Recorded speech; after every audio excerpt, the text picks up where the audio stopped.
ଅଧ୍ୟାନରେ ଧୂଳି ଦଣ୍ଡ କପଲା ଧୂଳିରେ ଗଡ଼ାଇ ପିଣ୍ଡ କଷ୍ଟକୁ ସହିବ କାମନାକାରୀର ଦାଣ୍ଡ ଧୂଳି ଦଣ୍ଡକୁ ସାରିନ ନଦୀ ଅବା ପୋଖରୀକୁ ଯାଇନ ପାଣି ଦଣ୍ଡ ସାରି ବାଲୁକା ବୁଝିବ ଜାଣ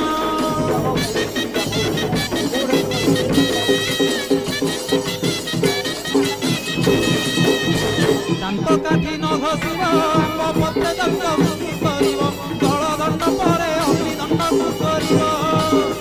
ପରେ ଜଳ ପିଆ କରିବ ନବାତ ଗୋର କଲିଆ କାକୁଡ଼ି ନଡ଼ିଆ ପୂଜା ଦ୍ରବ୍ୟ ହେବ ଯାହା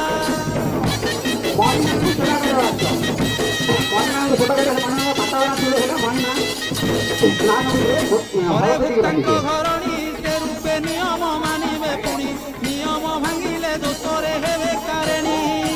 ଭୂତା ବିଭାନ ହେଇଥିଲେ ମାତା କି ଭାଉଜ ପାଳିବେ ଭଲେ ସଂକଳ୍ପେ କାଟିବ ପାଳିବାକୁ